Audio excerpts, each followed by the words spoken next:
गर्मियों की छुट्टियां शुरू होते ही मानो मेरे मन में पंख से लग जाते थे। मैं सुरेश, एक 12 साल का लड़का, अपनी छोटी बहन रिया और मम्मी के साथ गर्मियों की छुट्टियों में नानी के घर जाने की तैयारी कर रहा था। मैं 5वीं कक्षा में पढ़ता था और वहीं मेरी छोटी बहन पहली कक्षा में। हम लोग यहाँ शहर में रहते थे, लेकिन हमारी नानी का घर गांव में था।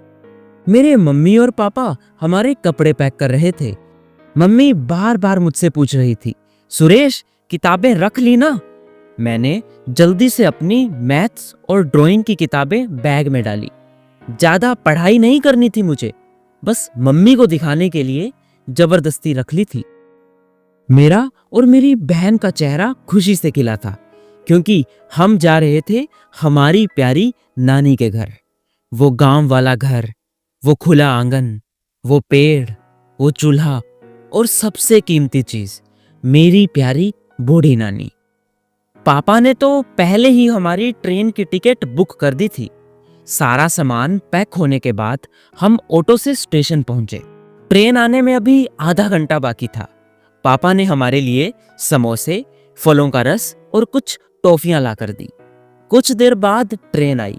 पापा ने हमें ट्रेन पर चढ़ाया और बोले, ख्याल रखना सब अपना, और हाँ सरोज, बच्चों को ठीक से बैठा लो और जरा अपने बैग्स पर भी नजर रखना। कुछ देर में छुक छुक कर ट्रेन का इंजन स्टार्ट हुआ। ट्रेन जैसे ही चली, मैं खिड़की वाली सीट पर जाकर बैठ गया और बाहर के खेत, पेड़ और नहरों को देखने लगा। मेरी बहन रिया खिड़की से झांक कर बार बार मुझसे पूछ रही थी, भैया नानी का घर कब आएगा? मैं बस मुस्कुराकर बोलता कि बस थोड़ी देर और, शाम तक हम वहां पहुंच जाएंगे। हम कभी खा पी रहे थे, कभी बातें कर रहे थे, तो कभी जोर जोर से हंसने लगते।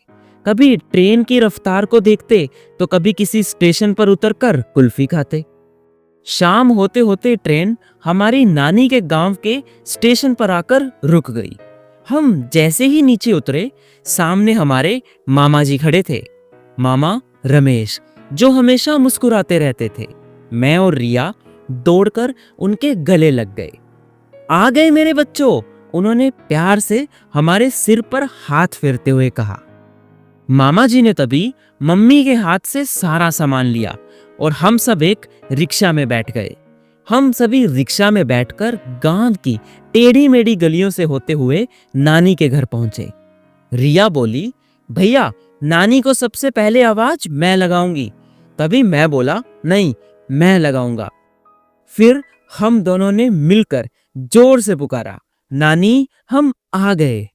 मेरी नानी तभी दरवाजे पर आई और जैसे ही उन्होंने हमें देखा, उनका चेहरा मानो खुशी से खिल उठा।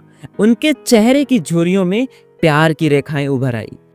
मेरी नानी बूढ़ी हो चुकी थी, लेकिन फिर भी पूरे घर का काम अकेली करती थी। उनके बाल सफेद और चेहरे पर एक गोल चश्मा रहता था। तभी हम दोनों भाई बहन दौड़कर उनके गले लग गए। नानी ने दोनों का माथा चूमा, आशीर्वाद दिया और बोली, आ गए मेरे सूरज और चंदा, आओ सब लोग घर के भीतर आओ। नानी ने तभी पास रखे पानी के मटके से हम सबको ठंडा ठंडा पानी पिलाया। जैसे ही हम नानी के घर पहुंचे, लगा जैसे पूरी प्रकृति यहीं सिमट आई हो। वो मिट्टी से बना पुराना कच्चा घर, बड़ा सा खुला आंगन, घर के एक कोने में चूल्हा और आंगन के बीचों बीच एक पुराना नीम का पेड़, नीम की शाखाओं पर चिड़ियों की चहचहाट और एक झूला लटकता हुआ, जिसे देखकर मैं और रिया खुशी से उछल पड़े। तभी हमारी नानी बोली, जाओ चुन्नू मुन्नू, पहले नहा लो, फिर तुम्हारे लिए गर्मा गर्म मीठी चूरी बनाती हूँ। तभी मैंने पूछा, नानी वो वाली चूरी जिसमें आप देसी घी और गुड़ डालती हैं? नानी मुस्कुराई और बोली, हाँ रे, वही जो तुझे सबसे स्वादिष्ट लगती है। नहाने के बाद हम दोनों नानी के सामने बैठ गए। नानी ने तवे से गरम गरम रोटियां निकाली, उन्हें अपने हाथों से तोड़ा, फिर उसमें देसी घी और गुड़ मिलाकर एक कटोरी में हमारे लिए चूरी बनाई। नानी ने फिर अपने हाथों से ठंडी कर हमें वो चूरी खिलाई। मैंने तो बस चखते ही कहा, नानी, आपसे स्वादिष्ट तो कोई खाना बना ही नहीं सकता। तभी नानी हंसकर बोली, सबसे प्यारे तो तुम हो मेरे बच्चे, चलो अब जल्दी जल्दी इसे खाओ, फिर हम खूब बातें करेंगे। रात होते ही मामा और मामी सब लोग खाना खाने के बाद अपने अपने कमरों में चले गए। मैं और रिया नानी के पास उनके पलंग पर जा बैठे। तभी रिया बोली, नानी, अब तो कहानी सुनाओ ना। मैं भी जिद करने लगा, हाँ नानी, वो वाली जिसमें परी उड़कर आती है और सबकी मदद करती है। नानी ने तभी आंखें बंद की और धीमी आवाज में कहानी शुरू की। बहुत पहले की बात है, एक जंगल था जहां एक प्यारी सी लड़की रहती थी। हम दोनों उनकी गोद में सिर रखे सुनते सुनते कब सपनों की दुनिया में चले गए, हमें पता ही नहीं चला। उनकी आवाज, उनका स्पर्श, मेरी नानी की कहानियां, ये सब किसी जादू से कम नहीं थी। रात भर मैं नानी के बगल में ही सोया रहा। उनके सांसों की आवाज, उस शांत गांव की हवा और आंगन में टिमटिमाते दिए, सब कुछ इतना सुकून भरा था कि बस यही चाहता था, काश ये रात कभी खत्म ही ना हो। सुबह मेरी जैसे ही आंख खुली, बाहर से कोयल की कूक और चिड़ियों की चहचहाट सुनाई दी। नानी आंगन में झाड़ू लगा रही थी और चूल्हे पर चाय चढ़ी हुई थी। मैं और रिया नीम के पेड़ के नीचे बैठ गए। मामा जी ने नीम के पेड़ पर हमारे लिए एक मोटा रस्सी वाला झूला बांध दिया। फिर मामा जी ने हम दोनों को बारी बारी झूला झुलाया। हमारी नानी के घर के आस पड़ोस में भी काफी बच्चे रहते थे। हम सब मिलकर कभी छुपन छुपाई खेलते, कभी बर्फ पानी, कभी कटी पतंग, कभी लंगड़ा शेर, कभी गुल्ली डंडा, तो कभी आम के पेड़ के नीचे बैठकर आम खाते। मेरी नानी के घर के आंगन में एक बड़ा आम का पेड़ था। उस पर कच्चे और पक्के आम लटके हुए थे। हम सब बच्चे लाठी से आम गिराने लगते। कभी कभी कोई आम किसी के सर पर गिर जाता तो हम सब खूब हंस हंस कर लोटपोट हो जाते। हम सब बच्चे तो बस खेलते खेलते यही दुआ करते कि काश ये छुट्टियां और ये दिन कभी खत्म हो ही ना। मेरी नानी अपने घर में गाय और भैंस भी रखती थी। मामी को पशु संभालने नहीं आते थे, इसलिए पशुओं का सारा काम मेरी नानी अकेली ही देखती थी। मेरी नानी उन्हें नहलाती, चारा खिलाती और शाम के समय दूध निकालती। वही दूध वो फिर अगले दिन घर के कामों में उपयोग में लेती। उसी दूध को वो बिलोकर घी और मक्खन बनाती। न जाने क्या क्या काम करती रहती थी मेरी बूढ़ी नानी। मेरे नाना जी का देहांत तो बहुत पहले ही हो चुका था। मैंने आज तक अपने नाना जी का चेहरा नहीं देखा था। मैंने तो सिर्फ उनका नाम ही सुना था। धीरे धीरे समय बीत रहा था। दोपहर का समय था। सब लोग खाना खाकर आराम कर रहे थे। गांव की गर्मी में नानी का कच्चा घर बहुत ठंडा लगता था। आंगन में नीम के पेड़ की छाया और मिट्टी की खुशबू मानो नींद लाने का जादू करती थी। लेकिन मैं तो बहुत शरारती था। मैं चुपचाप नानी के कमरे में गया, उनकी एक पुरानी साड़ी निकाल ली, फिर उनकी मोटी फ्रेम वाली ऐनक पहन ली और उनके तकिए के नीचे रखी उनकी जूती भी पहन ली, जो मेरे पैर में 2 बार आ जाती थी। मैंने खुद को शीशे में देखा और जोर से कहा, अब मैं सुरेश नहीं, नानी हूं। मेरी छोटी बहन रिया मुझे नानी जी बना हुआ देखकर खूब हंसी। हंसते हंसते लोटपोट हो गई और उसने हंसते हुए मुझसे कहा, भाई तू तो पूरा नानी जैसा ही दिख रहा है। मैं तभी रिया को मारने के लिए चलने ही लगा कि साड़ी मेरी कमर से खुलकर नीचे गिर गई, जूती फिसल गई और मैं धप से नीचे गिर पड़ा। इतने में मेरे मामा जी कमरे में आ गए और मेरा ये रूप देखकर झट से मोबाइल निकाल लिया। अरे वाह, सुरेश बना नानी जी, और उन्होंने मेरी तस्वीर ले ली। शोर और हल्ला सुनकर नानी जैसे ही आई और उन्होंने मुझे देखा, पहले थोड़ी चौंकी और फिर जोर से हंसकर बोली, अरे बाप रे, ये क्या तमाशा है। मैं दौड़कर उनके पास गया और बोला, नानी मैं भी अब आपकी तरह ही बनना चाहता हूँ। साड़ी पहनूंगा, ऐनक लगाऊंगा और सबको ढेर सारी कहानियां सुनाऊंगा।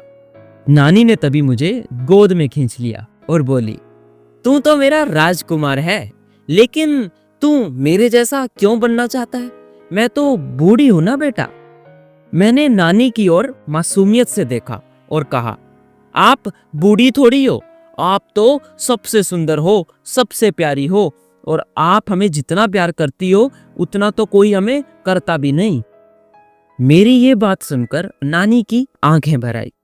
मैंने उस समय पहली बार अपनी नानी की आंखों में आंसू देखे थे। तभी नानी ने मुझे गले से लगाकर कहा, मेरे बच्चे, तू हमेशा ऐसा ही प्यारा रहेगा। तभी मम्मी भी वहां आ गई और बोली, देख रहे हो ना मम्मी जी, कितना प्यार करते हैं आपसे ये लोग। तभी नानी बोली, जितना ये मुझसे प्यार करते हैं मैं भी इनसे उतना ही करती हूँ। जब तक जिंदा हूं इनसे हमेशा ऐसे ही प्यार करती रहूंगी। तभी मैं और रिया दोनों दौड़कर नानी से चिपक गए और बोले, नानी, आप हमें छोड़कर कहीं नहीं जा सकती, हम आपको जाने ही नहीं देंगे। वो आलिंगन, वो पल शायद मेरी जिंदगी का सबसे कीमती पल था। नानी हमें रोज नए नए पकवान बनाकर खिलाती और बोलती कि वो हमें ऐसे ही हमेशा गोलू मोलू देखना चाहती है। एक रात अचानक बिजली चली गई। हम सबका तो मानो पसीना आ आकर बुरा हाल हो रहा था। नानी हमें अपने हाथ में पकड़े पंखे से हवा दे रही थी और तभी अचानक नानी ने कहा, चलो आज छत पर सोएंगे सब। हम सब ने चद्दर, तकिए और मच्छरदानी उठाई और छत पर डेरा जमा लिया। गांव की छत से आसमान इतना साफ दिखता था और तारे तो जैसे जुगनुओं की बारात लगते थे। छत पर काफी ठंडी हवा चल रही थी। हम सब लाइन में लेट गए, मैं, रिया और मम्मी। नानी बीच में बैठ गई और कहने लगी, चलो आज तुम्हें एक कहानी सुनाती हूँ, लेकिन जो सो गया उसे कल दूध नहीं मिलेगा, कहानी सबको पूरी सुननी पड़ेगी। हम सब बड़े प्यार से नानी की कहानी सुन रहे थे। हमें ना गर्मी का एहसास हुआ और ना ही ठंड का। देखते ही देखते हम सब गहरी नींद में सो गए। अगले दिन जब हम उठे तो नानी ने पूरे घर का काम निपटा रखा था और वो हम दोनों को तैयार कर एक मेला दिखाने ले गई। हम दोनों ने रंग बिरंगे कपड़े पहन रखे थे। हमने वहां अलग अलग प्रकार के झूले लिए और अंत में नानी से जिद कर अपने मनपसंद के प्यारे से खिलौने लिए। तभी अचानक देखते ही देखते पूरे आसमान में गहरे बादल छा गए। मौसम अचानक से बिगड़ने लगा था। तभी नानी ने कहा कि कभी भी बारिश हो सकती है, चलो अभी हम जल्दी से घर चलते हैं। हम दोनों ने नानी का एक एक हाथ पकड़ा और उनके साथ हिलते डुलते शरारत करते घर आ गए। हम बस घर पहुंचे ही थे कि अचानक जोर से बारिश आ गई। तभी हम दोनों ने वो नए कपड़े उतारे और बारिश के नीचे नहाने लग गए। नानी हमें बस प्यार से दूर से देखे ही जा रही थी। शायद वो भी उस समय अपना बचपन याद कर रही थी। बारिश की वजह से घर के आंगन की मिट्टी काफी नरम हो चुकी थी। तभी मैंने और मेरी बहन ने उस मिट्टी में खेलने की जिद की। हमारी मम्मी ने तो हमें मिट्टी में खेलने से साफ मना कर दिया था। हमारी मम्मी बोली कि मिट्टी में खेलने के बाद तुम दोनों इतने गंदे हो जाओगे तो तुम्हें कौन नहलाएगा। ना पापा ना, तुम्हें इस गंदी मिट्टी में मैं नहीं खेलने दूंगी। ये सुन हम दोनों काफी उदास हो गए थे। तभी रसोई से नानी की आवाज आई, अरे खेल लेने दो बच्चों को मिट्टी में, उन्हें मैं अपने आप नहला दूंगी बाद में। तुम्हारे वहां शहर में कहाँ मिट्टी होगी। अब बच्चे अपने नानी के घर आए हैं तो उन्हें खेलने दो मिट्टी में। ये सुनते ही मानो सबसे ज्यादा खुशी मुझे हुई। मैं तुरंत गीली मिट्टी की ओर गया और अपनी बहन के साथ उसमें खेलने लग पड़ा। हम कभी मिट्टी का चूल्हा बना रहे थे तो कभी घोड़ा, हाथी और गुड्डा गुड़िया बनाने लगते। तभी नानी हमारे पास आई और उन्होंने हमें मिट्टी से घर के छोटे छोटे बर्तन जैसे कटोरी, प्लेट, तवा आदि बनाना सिखाया। नानी भी हम बच्चों के संग बच्ची बन गई थी। हम सब लोगों ने मिट्टी के साथ खूब खेला। अब रात होने वाली थी और हम दोनों भाई बहन तो मानो पूरा मिट्टी में ही हो चुके थे। फिर नानी हमें प्यार से नल के पास लेकर गई और उसके नीचे हमें एक एक कर नहलाने लगी। सच में वो दृश्य बहुत प्यारा था। एक दिन हम दोनों भाई बहन अपने मामा जी के साथ बैलगाड़ी पर बैठकर उनके खेत गए। वहां भी हम दोनों ने खूब मस्ती की। हम जैसे ही घर लौटे, नानी ने हमें आंगन में बिठाया और पहले पानी डलवाया ताकि हम साफ हो जाएं। फिर नानी ने गर्मा गर्म चाय और पकोड़े खिलाए। पकोड़ों की प्लेट और गरम रोटी के साथ आलू की सब्जी, वाह क्या स्वाद था। शाम को नानी ने फिर खुद अपने हाथों से हमें ठंडा ठंडा शरबत बनाकर पिलाया। उस समय हमारी नानी के घर फ्रिज नहीं था, लेकिन मटके का ठंडा पानी कभी कभी तो फ्रिज के पानी को भी फेल करता था। धीरे धीरे करते दिन बीत रहे थे और हमारी गर्मियों की छुट्टियां खत्म हो रही थी। एक दिन जब हम उठे तो वो सुबह कुछ अलग थी। घर में चहल पहल कम थी और सबके चेहरे थोड़े भारी थे, क्योंकि आज हमें वापस शहर लौटना था। मैं, रिया और मम्मी तीनों अपने अपने बैग पैक कर रहे थे, पर इस बार मन उतना उत्साहित नहीं था, क्योंकि अब ना नानी होगी, न वो दाल की खुशबू, न आंगन की चिड़िया और न वो नानी का प्यार। नानी ने हमारे लिए घर के बने लड्डू, मठरी और आम व नींबू का अचार बांध कर रख दिया। मम्मी ने जैसे ही सामान उठाया, नानी बोली, पता नहीं अब कब आओगे, लेकिन जब भी आओ ऐसे ही हंसते गाते आना। नानी ने हमारे सर पर हाथ फेरा और उनकी आंखें थोड़ी नम हो गई। हम सबको एक पल के लिए तो लगा जैसे पूरी छुट्टियां सिर्फ एक सपना थी। मैं किसी तरह बस वो पल रोकना चाहता था। मैं नानी से दूर नहीं जाना चाहता था। नानी ने नम आंखों से बड़े प्यार से हमें कहा कि मेरे प्यारे चुन्नू मुन्नू, अगली गर्मियों की छुट्टियों में फिर से आना। मैं तुम्हें यहीं मिलूंगी, मैं यहीं बैठकर तुम्हारा इंतजार करूंगी। तभी मामा ने घर के बाहर से हमें आवाज लगाई। मामा ने स्टेशन तक हमें छोड़ने के लिए कार किराए पर की थी, क्योंकि हमारे पास सामान कुछ ज्यादा ही हो गया था। हम सब लोग बड़े दुखी मन से उस कार में बैठ गए। जैसे ही कार नानी के घर से थोड़ा दूर निकली, मैंने खिड़की से पीछे मुड़कर देखा। वो मिट्टी का घर, आम का पेड़ और नानी दरवाजे पर खड़ी थी। अपने थके हुए हाथों से हमें बाय बाय कर रही थी। हम सब बस चुप थे, पर दिल में मेरे बहुत कुछ चल रहा था। मेरी बहन ने तभी धीरे से मुझसे कहा, भैया अगली गर्मियों की छुट्टियों में फिर से नानी के घर चलेंगे ना? मैंने बस सिर हिलाया और कहा, हाँ जरूर चलेंगे। आज हम सब बड़े हो गए हैं, शहर में व्यस्त हैं, मोबाइल और मीटिंग में उलझे हुए हैं। मेरी बहन की तो शादी भी हो गई है। आज मेरी नानी मेरे साथ नहीं है। कुछ साल पहले उनका देहांत हो चुका है, लेकिन उनकी यादें आज भी मैंने समेट कर रखी है। पर जब कभी भी मेरा मन थक जाता है, तो मन ही मन मैं उस पुराने आंगन में लौट जाता हूँ, मेरे पुराने नानी के घर। मुझे ऐसा लगता है जैसे यहाँ नानी अब भी मुझे कोई कहानी सुना रही हो, जहाँ की हवा में अब भी आम की खुशबू हो और जहाँ हर कोना कहता है, बचपन कभी नहीं जाता, वो बस दिल के किसी कोने में छुपा रहता है।